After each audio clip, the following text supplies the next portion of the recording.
En 1970, un ethnomycologue du nom de Jean-Marc Allegro publia un livre qui lui coûta sa carrière universitaire, sa réputation et presque sa vie. Le titre, Le champignon sacré et la croix. La thèse, le christianisme est né de rituels impliquant des champignons psychédéliques. L'Église catholique offrit une somme non révélée pour acheter et détruire tous les exemplaires. L'université d'Oxford le renvoya. Ses collègues le traitèrent de fou. Mais en 2006, 30 ans plus tard, des archéologues découvrirent dans le désert de Judée des preuves qui confirmèrent chaque mot qu'il avait écrit. Et Spinoza le savait déjà. 300 ans auparavant. Vous allez découvrir dans cette vidéo 3 choses qui vont complètement changer votre compréhension de la religion, de la conscience et de la réalité. Premièrement, pourquoi toutes les grandes religions trouvent leur origine dans des expériences avec des plantes psychoactives? Et comment l'Église a systématiquement effacé cela de l'histoire? Deuxièmement, ce que Spinoza a découvert en analysant les textes sacrés par la raison, des schémas chimiques, pas des miracles. Et troisièmement, pourquoi la guerre contre la drogue n'est pas une question de santé publique, mais une question de destruction du seul chemin naturel vers des expériences que l'Église vend comme lui étant exclusives. Je sais ce que vous ressentez. Cette sensation qu'on vous a vendu de la magie quand il y avait de la chimie, qu'on vous a fait prier quand vous pouviez comprendre, qu'on a contrôlé votre accès au divin en plaçant des intermédiaires entre vous et des états de conscience qui ont toujours été naturels, accessibles. Les vôtres, vous n'avez pas tort, et les preuves sont dévastatrices. En 1991, des archéologues espagnols explorant la grotte de Selva Pascuala dans la région de Cuenca trouvèrent des peintures rupestres datées de 6000 ans avant Jésus-Christ. Les images montrent des figures humaines dansant en cercle, tenant des champignons. Des champignons avec des chapeaux pointus. Des champignons que n'importe quel mycologue reconnaît instantanément des psilocybes.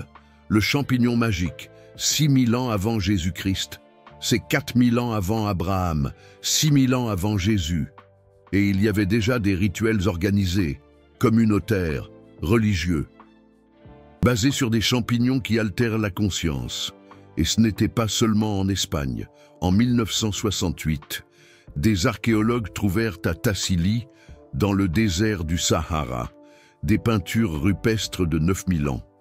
9000, montrant des chamans avec des champignons sortant de leur tête, pas comme décoration, comme représentation de transformation de conscience.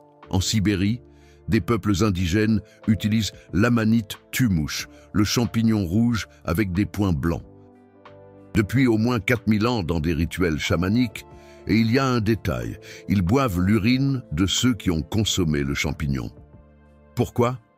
Parce que le corps filtre les toxines, mais maintient les composés psychoactifs. L'urine devient plus sûre et plus potente. Et il y a plus. Les rennes mangent l'amanite tue-mouche naturellement. Ils titubent. Les chamans collectent l'urine de rennes, boivent, entrent en transe. Maintenant, connectés. Père Noël. Vêtements rouges et blancs. Couleur de l'amanite tue-mouche. Rennes volants. Animaux sous l'effet de champignons. Cheminée. Les chamans sibériens entraient dans les tentes par l'ouverture supérieure en hiver parce que la porte était bloquée par la neige. Cadeau.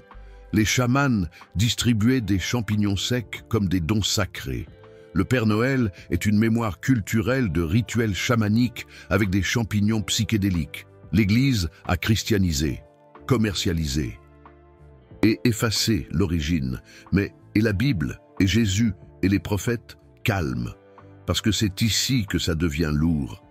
Exode 3, 2. Moïse voit un buisson ardent qui ne se consume pas, et de l'intérieur du buisson, Dieu parle. Buisson ardent, quelle plante était-ce? Des chercheurs de l'Université hébraïque de Jérusalem l'ont identifié en 2008, de l'acacia, spécifiquement de l'acacia qui pousse dans le désert du Sinaï. Et l'acacia contient du DMT, diméthyltryptamine. L'un des psychédéliques les plus puissants connus. Lorsqu'elle est brûlée, la fumée inhalée produit des visions intenses, une sensation de présence divine, des voix qui semblent venir de l'extérieur, mais sont générées internement. Moïse n'a pas vu Dieu, il a inhalé du DMT. Il y a plus. Exode 30, 22 à 25. Dieu donne à Moïse la recette de l'huile sainte de l'onction. Myrrhe, cannelle, roseau aromatique, casse et huile d'olive, roseau aromatique. Le mot hébreu est kaner bossem. Les érudits débattent de la traduction depuis des siècles. Mais en 1980, l'ethnobotaniste Soula Benet de l'Université de Varsovie a prouvé kaner bossem et du cannabis, de la marijuana. L'huile sacrée qui oignait les rois, les prophètes et les prêtres contenait du cannabis, appliqué sur la peau, absorbé pendant des heures durant les rituels. Elle produisait des états altérés, extase, vision, révélation. Tous les prophètes de l'Ancien Testament furent oints avec de l'huile de cannabis, littéralement. Et Jésus, aussi, Marc 6,13, décrit que les apôtres oignaient les malades avec de l'huile. La même huile, la même recette que Moïse a reçue, du cannabis et des épices dans de l'huile d'olive.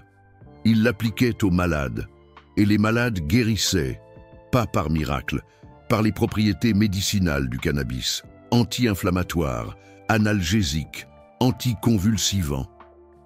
Jésus guérissait avec du cannabis médicinal. Le mot Christ vient du grec Christos. Il signifie oint, oint avec quoi, avec de l'huile sacrée, de l'huile de cannabis. Jésus-Christ signifie littéralement Jésus l'ointe avec du cannabis. Et l'Église le sait, elle l'a toujours su. Et elle l'a caché. Spinoza analysa les textes en hébreu, araméen et grec. Il n'accepta pas les traductions latines de la Vulgate. Il alla directement aux sources. Et dans le traité théologico-politique, chapitre 1, il écrit « Les prophètes ne reçoivent pas la connaissance de Dieu directement, mais à travers l'imagination, c'est-à-dire par le biais de mots ou d'images qui peuvent être vrais ou illusoires. Imagination, pas révélation objective, état mentaux induit. » Spinoza ne connaissait pas le DMT ou la psilocybine, mais il savait que les prophètes n'avaient pas accès à des vérités que d'autres n'avaient pas. Ils avaient accès à des états de conscience, et ces états étaient interprétés comme divins. Proposition 15 de l'éthique, partie 1. Tout ce qui existe, existe en Dieu, et rien ne peut exister ni être conçu sans Dieu. Traduisant, il n'y a pas de séparation entre naturel et divin, Dieu est la nature, et si des expériences mystiques se produisent, elles ont des causes naturelles, champignons, plantes, chimie cérébrale.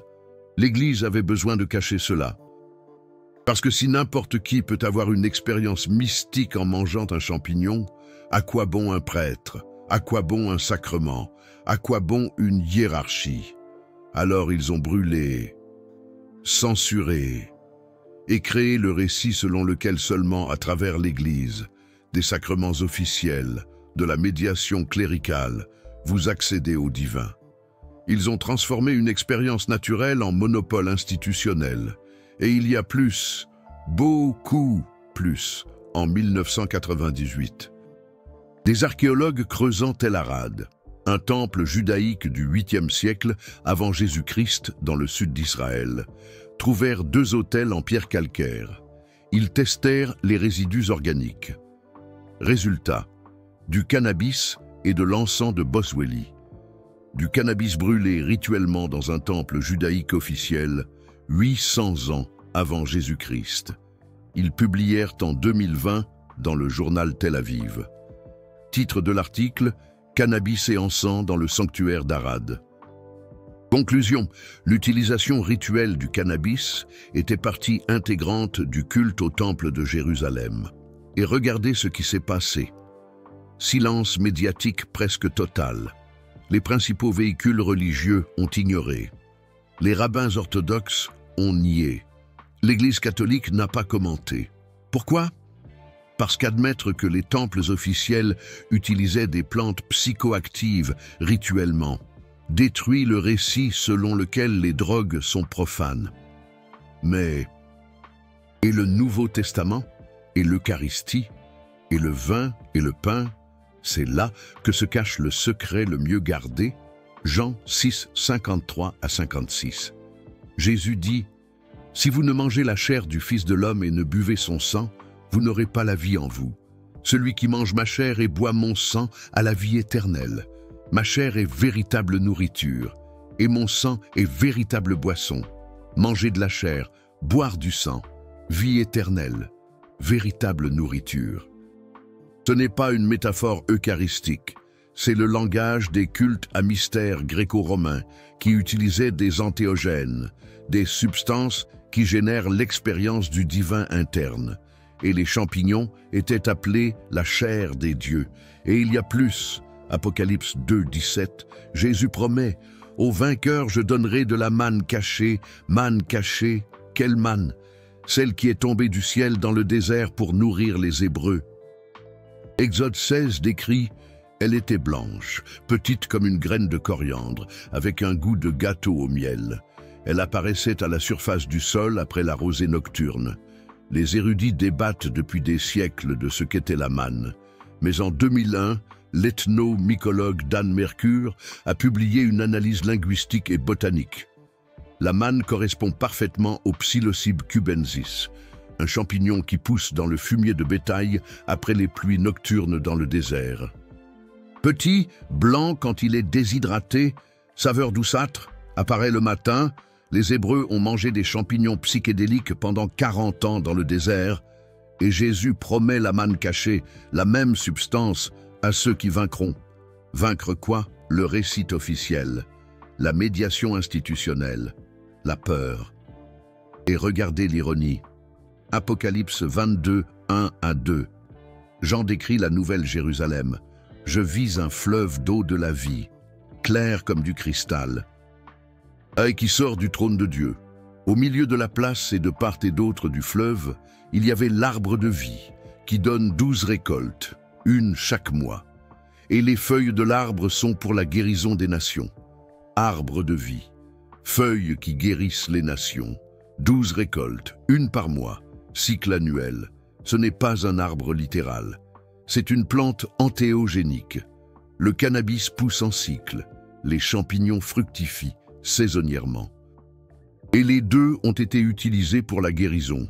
La vision finale de la Bible, le point culminant de l'Apocalypse, est l'accès universel aux plantes qui guérissent et élargissent la conscience. Sans intermédiaire, sans temple, directement de la nature à vous. Et l'Église a verrouillé cette vision, l'a qualifiée d'hérésie, l'a criminalisée, et a vendu un substitut transformé, contrôlé, monopolisé, une hostie de farine, du vin dilué, un rituel vide. Spinoza. Spinoza l'a vu, et il a écrit dans le traité théologico-politique, chapitre 5. La superstition enseigne à mépriser la raison et la nature, à admirer et à vénérer seulement ce qui répugne à l'une et à l'autre. Il ne faut donc pas s'étonner que, pour rendre les hommes encore plus superstitieux, on s'efforce de leur rendre la raison odieuse. Traduction.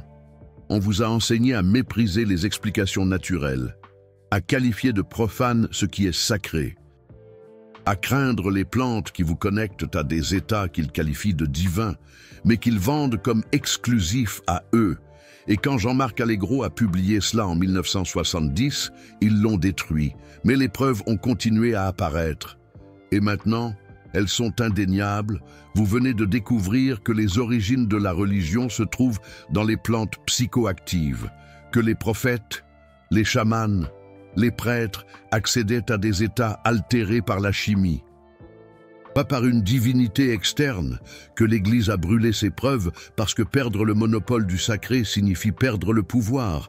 Mais maintenant vient la partie la plus importante. Pourquoi cela a-t-il été caché? Et que se passe-t-il quand vous comprenez cela? La réponse se trouve dans 3 documents que l'Église a tenté de détruire et dans ce que Spinoza a fait avec eux. Document 1. Les manuscrits de la mer morte, trouvés en 1947 à Qumran, 972 textes. Datés entre 300 avant Jésus-Christ et 70 après Jésus-Christ. Et l'un d'eux, le rouleau du temple, décrit des rituels avec de l'encens qui inclut une liste de plantes. Parmi elles, Cané bosem, cannabis, et un autre mot, Diphoret cané, littéralement oiseau du roseau. Les érudits débattent, mais des botanistes ont identifié un champignon qui pousse sur les roseaux, psilocybe. La communauté de Qumran, les Esséniens, utilisèrent du cannabis et des champignons dans les rituels, et Jésus, selon plusieurs érudits, a eu des contacts avec les Esséniens. Baptême de Jean-Baptiste, rituel essénien, isolement dans le désert, pratique essénienne, communauté partageant les biens, modèle essénien. Si Jésus a appris des Esséniens, il a appris les rituels, les plantes, les états. Document 2. L'Évangile de Marie-Madeleine, trouvé en 1896 en Égypte, daté du IIe siècle. Et là, Marie décrit une vision qu'elle a eue, pas en rêve. Dans un état éveillé induit, elle dit « J'ai vu le Seigneur en vision et je lui ai dit « Seigneur, je te vois maintenant dans cette vision. » Il a répondu « Bienheureuse es-tu, car tu ne te perturbes pas en me voyant. Là où est l'esprit, là est le trésor. Là où est l'esprit, là est le trésor. Il n'est pas à l'extérieur, il est dans l'esprit. Et comment accédez-vous au trésor de l'esprit? En altérant son état. » Et Marie le savait. Elle était loin, celle qui préparait l'huile sainte, celle qui l'appliquait sur Jésus, celle qui connaissait les proportions, les plantes, les effets. Document 3. Pistis Sophia, texte gnostique du IIIe siècle. Jésus ressuscité enseigne pendant 11 ans, et dans un passage, il dit aux disciples, « Je vous ai apporté les mystères de la lumière pour que vous vous purifiez et que vous deveniez lumière pure et que vous entriez dans le royaume de la lumière. » Et il décrit le processus, jeûne, isolement, ingestion de substances sacrées, vision de lumière intense, dissolution de l'ego, union avec le divin. Ce n'est pas une métaphore, c'est un protocole antéogénique. Exactement comme les chercheurs modernes décrivent les expériences avec des psychédéliques. Set et setting, préparation, substance, expansion, intégration. Jésus enseignait une technique, pas un dogme. Et l'Église a pris cette technique, a supprimé la substance, a créé un rituel symbolique vide et a dit « maintenant seulement à travers nous, hostie sans pouvoir, vin sans vision, sacrement sans sacrement. » Spinoza a compris cela en lisant les textes. Il écrit dans l'Éthique, proposition 24 de la partie 5, « Plus nous comprenons les choses singulières, plus nous comprenons Dieu. » Traduction, plus vous comprenez comment les choses fonctionnent naturellement, plus vous comprenez ce qu'ils appellent Dieu. Ce n'est pas un mystère, c'est de la connaissance. Et les champignons, le cannabis, les plantes antéogéniques sont des choses singulières. Ils ont une chimie, des mécanismes, des effets mesurables. Ils ne sont pas magiques, ils sont pharmacologiques. Et quand vous comprenez cela, le pouvoir de l'Église disparaît. C'est pourquoi ils ont criminalisé. Et la criminalisation n'a pas commencé par hasard. En 1484, le pape Innocent VIII a émis une bulle papale Summis Desiderant Affectibus, autorisant l'Inquisition à persécuter la sorcellerie. Et qu'était la sorcellerie? Le marteau des sorcières, manuel des inquisiteurs de 1487. Défini. Des femmes qui préparent des potions, des onguents, connaissent les herbes, altèrent la conscience, guérissent sans l'autorisation de l'Église. Des femmes qui connaissaient les plantes, des sages-femmes qui utilisaient le cannabis pour la douleur de l'accouchement, des guérisseuses qui utilisaient la belladone, la jusquiame, les champignons, des chamans qui préservaient un savoir ancestral. L'Inquisition a brûlé entre 40 000 et 100 000 personnes.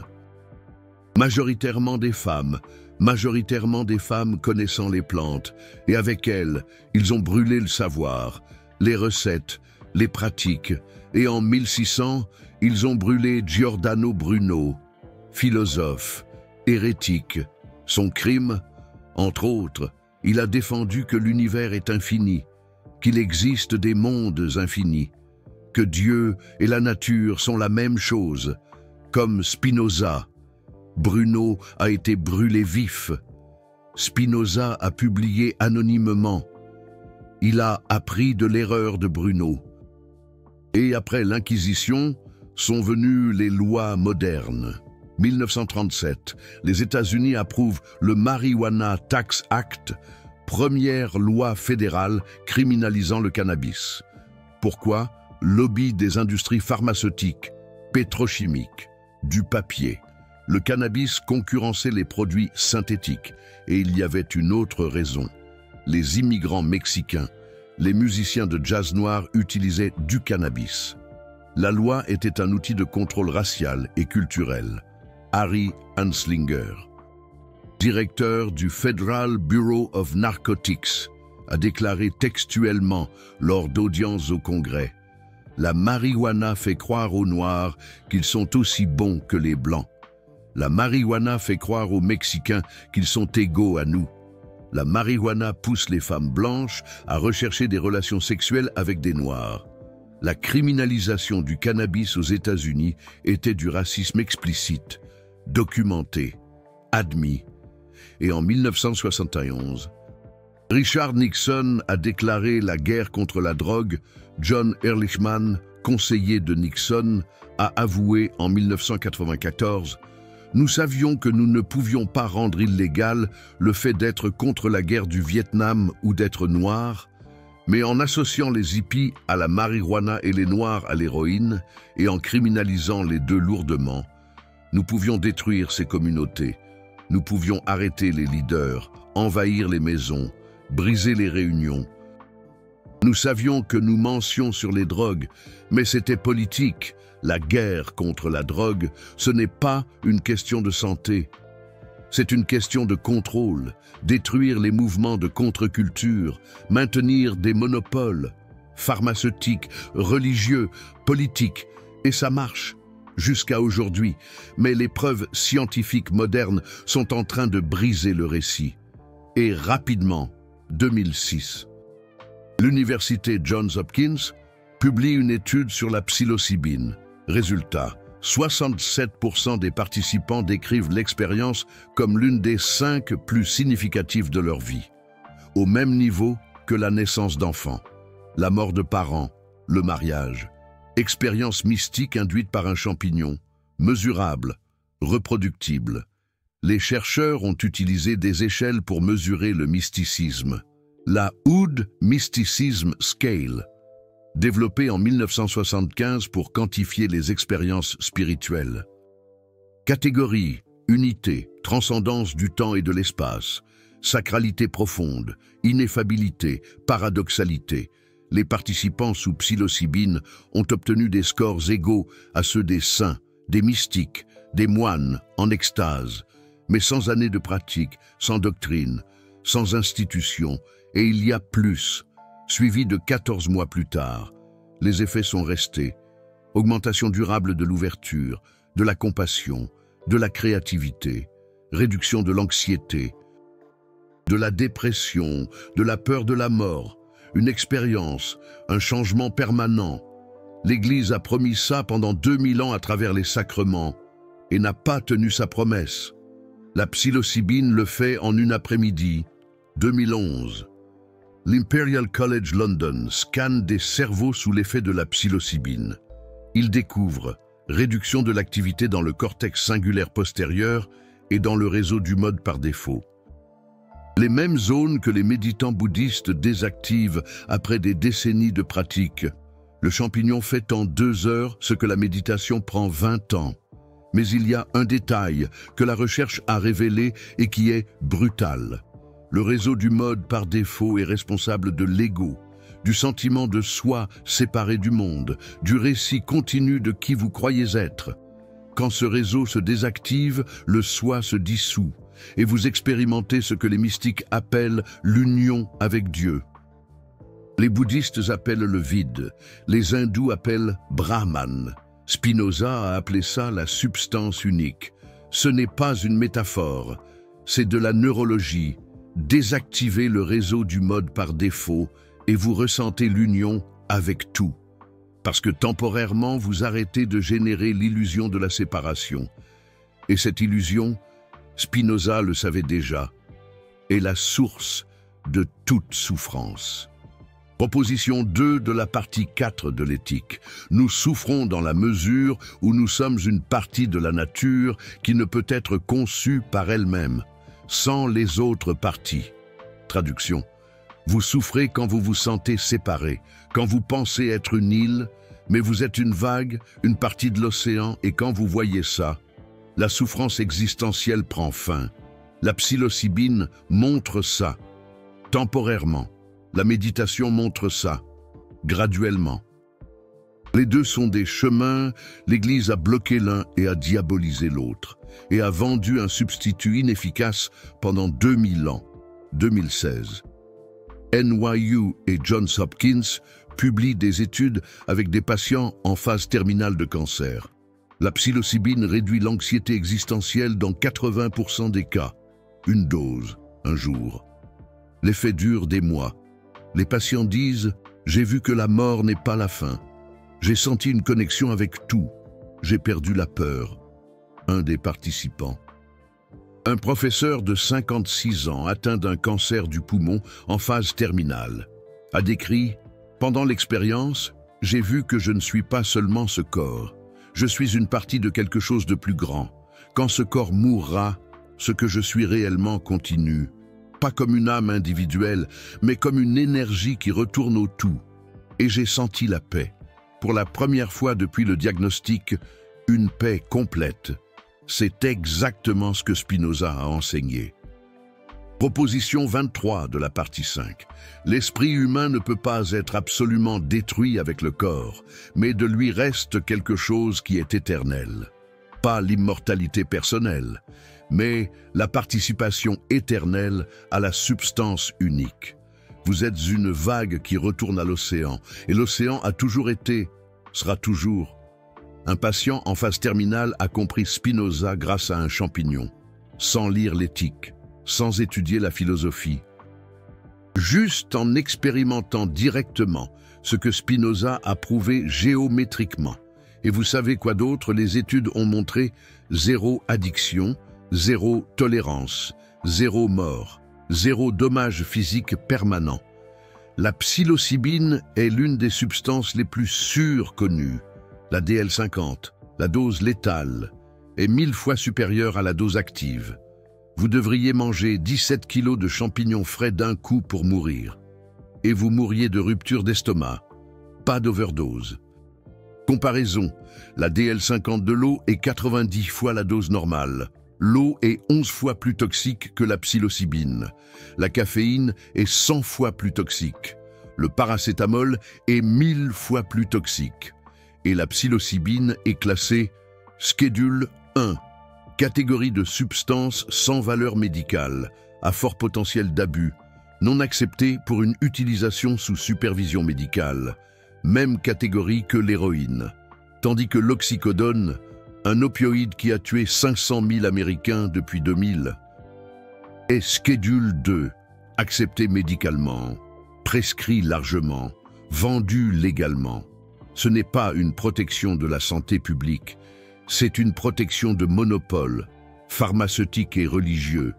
Ce n'est pas de la religion, c'est de la neuroscience, et elle est en train de prouver que les états mystiques ont des causes naturelles, sont accessibles sans intermédiaire, et ont une valeur thérapeutique immense.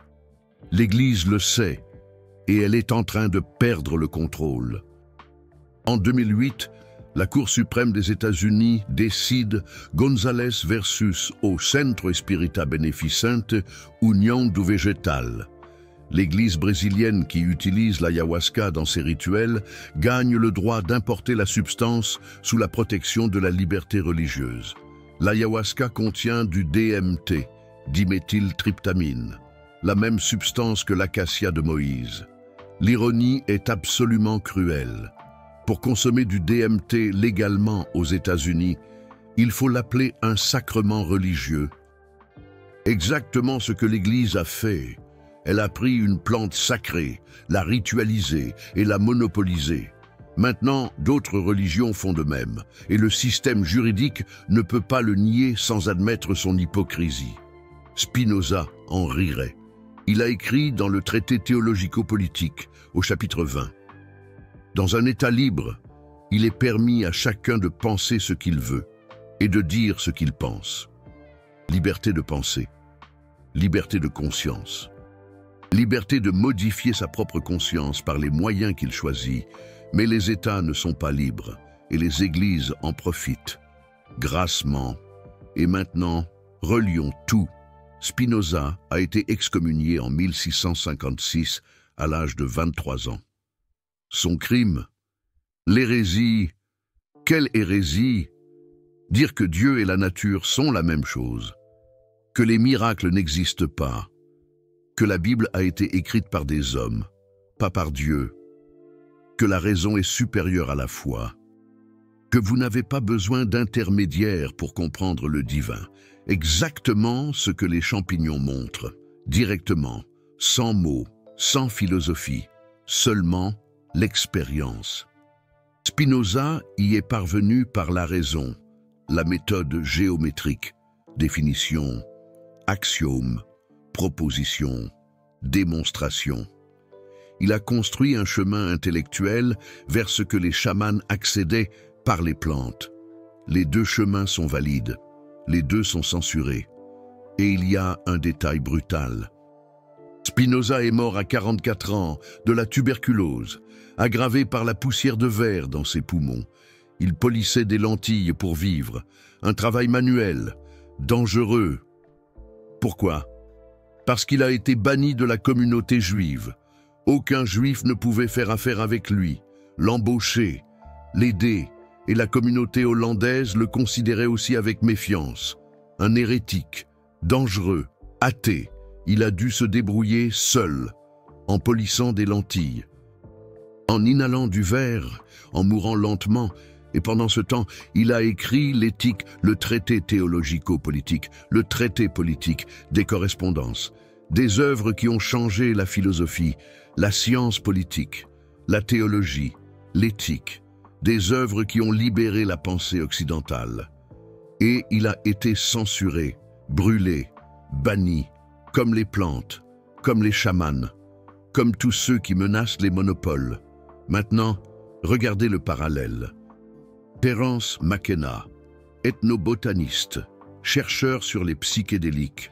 Dans les années 1990, il a popularisé la théorie selon laquelle les champignons psychédéliques ont accéléré l'évolution de la conscience humaine. La théorie du singe stone, une hypothèse controversée, non prouvée, mais intéressante. L'idée des primates africains, il y a 2 millions d'années, pendant les périodes de sécheresse, sont descendus des arbres dans les savanes. Ils ont commencé à suivre les troupeaux d'herbivores, et les herbivores mangeaient tout, y compris les champignons qui poussaient dans le fumier, des champignons avec de la psilocybine. Les primates, affamés, en ont aussi mangé. Et la psilocybine a un effet à petite dose. Elle améliore l'acuité visuelle. Elle augmente la concentration. À dose moyenne, elle augmente la créativité, les connexions neuronales, le langage. À dose élevée, dissolution de l'ego. Expérience mystique, sensation d'union avec la nature. Les primates qui en consommaient régulièrement auraient eu des avantages évolutifs. Une meilleure chasse, une meilleure communication, le développement du langage symbolique, l'art rupestre, les rituels communautaires, la religion. McKenna a proposé les champignons n'ont pas seulement été utilisés dans les rituels, ils ont été un catalyseur de la conscience humaine, du saut de primate à humain. Une théorie spéculative, mais l'archéologie en soutient certaines parties. Des peintures rupestres montrent des champignons il y a 9000 ans. Les rituels chamaniques avec des plantes psychoactives sont antérieurs à l'agriculture, 12 000 ans, antérieurs aux villes, antérieurs à l'écriture, antérieurs au temple. La conscience humaine et les plantes psychoactives ont toujours été ensemble. Et puis vient la civilisation, l'agriculture, les villes, les empires, les religions organisées et les plantes qui étaient autrefois communautaires, accessibles, des rituels collectifs, ont été restreintes, monopolisées par les prêtres, puis interdites, puis criminalisées. Pourquoi? Parce que l'expérience directe menace la hiérarchie. Si vous pouvez avoir une révélation seule, à quoi sert un prêtre? Si vous pouvez guérir la dépression avec un champignon, à quoi sert une société pharmaceutique?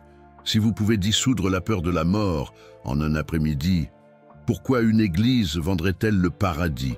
Les monopoles ne survivent pas à l'abondance, ils ont besoin de la rareté.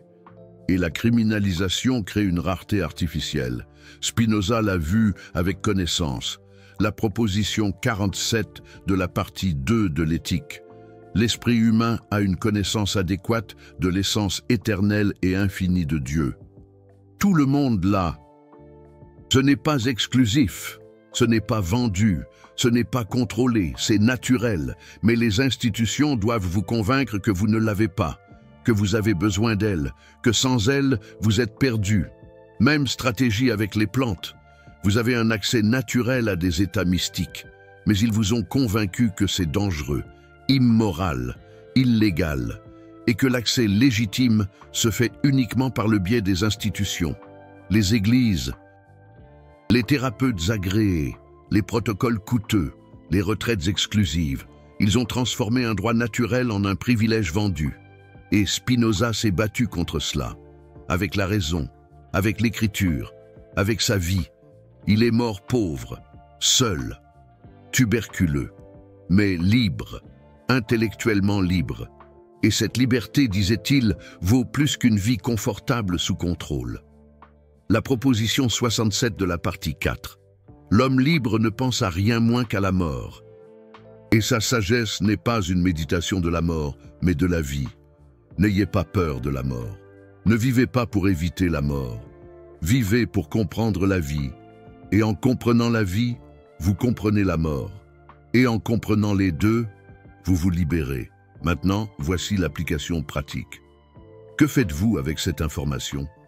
Premièrement, comprenez que les expériences mystiques ne valident pas les religions. Elles valident la neuroplasticité. La capacité du cerveau à entrer dans des états non ordinaires, méditatifs, psychédéliques, oniriques. Ces états ont toujours existé. Ils sont naturels. Ils sont à vous. Quand quelqu'un a une expérience mystique et dit « J'ai vu Dieu, j'ai senti l'amour inconditionnel, j'ai compris l'univers », n'invalidez pas l'expérience, mais n'acceptez pas non plus l'interprétation religieuse comme la seule vérité. L'expérience est réelle, l'interprétation est culturelle. Un chrétien voit Jésus, un bouddhiste voit Bouddha, un hindou voit Krishna, un athée voit des motifs fractales et ressent une unité cosmique. Même expérience, interprétation différente. Qu'est-ce que cela prouve? Que l'expérience est une fonction cérébrale. L'interprétation est une fonction culturelle, et les deux sont valides, mais aucun ne prouve une divinité externe. Ils prouvent une capacité interne. Deuxièmement, remettez en question toute institution qui vend l'accès au sacré. Si un prêtre dit que c'est seulement par lui que vous trouvez Dieu, demandez « Pourquoi les anciens prophètes utilisaient-ils des plantes et vous utilisez une hostie ?» Si un gourou dit que seule sa méthode libère, demandez « Pourquoi cette méthode coûte-t-elle cher et les champignons poussent-ils gratuitement ?» Et observez les schémas. Les institutions religieuses font toujours trois choses. Premièrement, elles monopolisent l'accès au sacré. Elles disent que c'est seulement par elles que vous atteignez Dieu, l'illumination, le salut. Deuxièmement, elles créent une dépendance, des sacrements réguliers, des dîmes mensuelles, des rituels obligatoires. Troisièmement, elles punissent les alternatives. Elles traitent les autres pratiques d'hérésie, de paganisme, d'œuvres du diable. Pourquoi? Parce que leur modèle économique dépend de la dépendance. Si vous découvrez que vous pouvez accéder à des états mystiques par des moyens naturels, gratuits, directs, leur affaire se termine. Le prêtre perd son autorité. Spinoza avait cette connaissance. Proposition 47 de la partie 2 de l'éthique. L'esprit humain a une connaissance adéquate de l'essence éternelle et infinie de Dieu. Tout le monde l'a. Ce n'est pas exclusif, ce n'est pas vendu, ce n'est pas contrôlé. C'est naturel. Mais les institutions doivent vous convaincre que vous ne l'avez pas, que vous avez besoin d'elles, que sans elles, vous êtes perdu. Même stratégie avec les plantes. Vous avez un accès naturel à des états mystiques, mais ils vous ont convaincu que c'est dangereux, immoral, illégal, et que l'accès légitime n'est possible que par le biais des institutions. Église, thérapeutes agréés, protocoles coûteux, retraite exclusive. Ils ont transformé un droit naturel en un privilège vendu. Et Spinoza s'est battu contre cela, avec la raison, avec l'écriture, avec la vie. Il est mort pauvre, seul, tuberculeux, mais libre, intellectuellement libre. Et cette liberté, il a dit, vaut plus qu'une vie confortable sous contrôle. Proposition 67 de la partie 4. L'homme libre pense à tout sauf à la mort, et sa sagesse n'est pas une méditation sur la mort, mais sur la vie. N'ayez pas peur de la mort. Ne vivez pas pour éviter la mort. Vivez pour comprendre la vie. Et en comprenant la vie, vous comprenez la mort. Et en comprenant les deux, vous vous libérez. Maintenant vient l'application pratique. Que faites-vous de cette information? Tout d'abord, comprenez que les expériences mystiques ne valident pas les religions. Elles valident la neuroplasticité, la capacité du cerveau à entrer dans des états non ordinaires, méditatifs, psychédéliques, oniriques. Ces états ont toujours existé. Ils sont naturels. Ils sont à vous. Quand quelqu'un vit une expérience mystique et dit « J'ai vu Dieu, j'ai ressenti un amour inconditionnel, j'ai compris l'univers », n'invalidez pas l'expérience, mais n'acceptez pas non plus l'interprétation religieuse comme la seule vérité. L'expérience est réelle, l'interprétation est culturelle.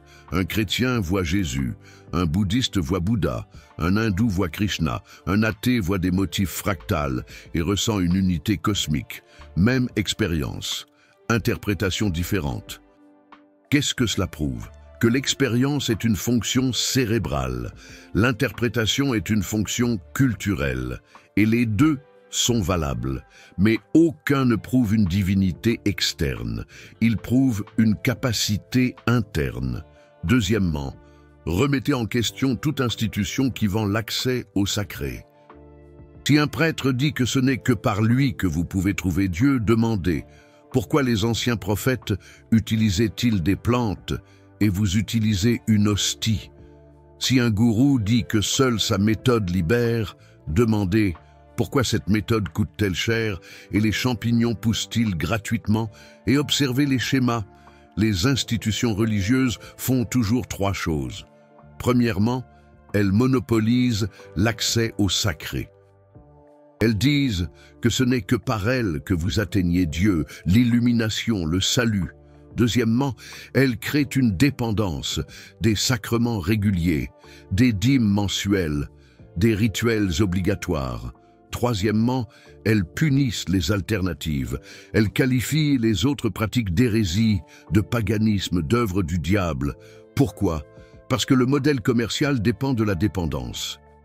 Si vous découvrez que vous pouvez accéder à des états mystiques par des moyens naturels, gratuits, directs, l'entreprise est finie. Le prêtre perd son autorité. Le temple perd de l'argent. l'hiérarchie perd son pouvoir. Spinoza l'a démontré. Dans son Traité théologico-politique, chapitre 7, il affirme que la lumière naturelle est accessible à tous. Ce n'est pas une révélation spéciale, ce n'est pas un don divin exclusif, c'est une capacité humaine universelle. Et cette lumière naturelle, cette raison est suffisante. Vous n'avez besoin de rien d'autre. Troisièmement, reconnaissez que la criminalisation des psychédéliques est une guerre contre la conscience expansée. Il ne s'agit pas de santé. Le tabac tue 8 millions de personnes par an, et c'est légal. L'alcool tue 3 millions de personnes par an, et c'est légal. La psilocybine a tué 0 personne dans l'histoire enregistrée, et elle est classée Schedule 1. La même catégorie que l'héroïne. Ce n'est pas de la science, c'est de la politique. Et observez comment les lois changent quand il y a de l'argent en jeu. En 2020, l'Oregon décriminalise la psilocybine pour la thérapie assistée. En 2023, l'Australie approuve la MDMA et la psilocybine pour usage médical. En 2024, la Californie légalise l'usage thérapeutique supervisé. Pourquoi maintenant? Parce que l'industrie pharmaceutique a vu un profit, des brevets de protocole, des thérapies chères, des retraites à 10 000 $, du microdosage vendu comme complément alimentaire. Ils ont pris une plante naturelle, libre, ancestrale. Ils ont créé des protocoles propriétaires. Et maintenant, ils vous la revendent. Même schéma que l'Église. Ils prennent le sacré naturel, ils le transforment, ils le monopolisent, ils le vendent. C'est le même principe que critique Foucault dans son analyse des dispositifs de pouvoir. Quatrièmement, si vous êtes curieux des états altérés de conscience, renseignez-vous, sécurité, set and setting, dosage, intégration. Il existe des protocoles, des recherches sérieuses, des thérapeutes formés, ou la méditation, la respiration holotropique, la privation sensorielle, le jeûne. Il existe des chemins naturels, légaux, documentés. On pourrait aussi citer les travaux d'Henri Bergson sur l'intuition comme voie d'accès à la connaissance. Mais n'acceptez jamais que quelqu'un contrôle votre accès à ce qui est à l'intérieur de vous. Spinoza termine le Éthique avec la proposition 42 de la partie 5. La béatitude n'est pas la récompense de la vertu, mais la vertu elle-même. Le bonheur ne vient pas d'obéir aux règles, il vient de comprendre, d'expérimenter, d'être libre d'explorer les états de sa propre conscience. Deleuze, lecteur attentif de Spinoza, dirait que c'est une question de devenir. Des prophètes ont exploré, des chamans ont exploré, des mystiques ont exploré, et l'Église a fermé la porte, a placé des gardes, a vendu des clés fausses, mais la porte a toujours été ouverte, parce que la porte est intérieure. Et les champignons, les plantes, les pratiques anciennes sont des rappels. Vous n'avez pas besoin de permission pour accéder à vous-même. Vous venez de découvrir des vérités qui ont coûté des carrières, des vies, des siècles de censure. Jean-Marc Allegro a été détruit pour avoir révélé cela. Giordano Bruno a été BRLé. Spinoza a été excommunié. Chaque vidéo comme celle-ci exige du courage de dire ce que tout le monde sait mais que personne n'admet. Le super thanks, là en dessous, n'est pas seulement un soutien financier. C'est vous qui dites « Je choisis la connaissance sur le confort, la vérité sur le dogme, la liberté sur le contrôle. » Maintenant, dites-moi, si vous pouviez avoir une expérience mystique SRE, sans institution, sans dogme, juste vous et votre conscience, auriez-vous le courage? Ou la peur qu'on vous a enseignée est-elle plus forte que la curiosité? Commentez. Team vérité ou team confort?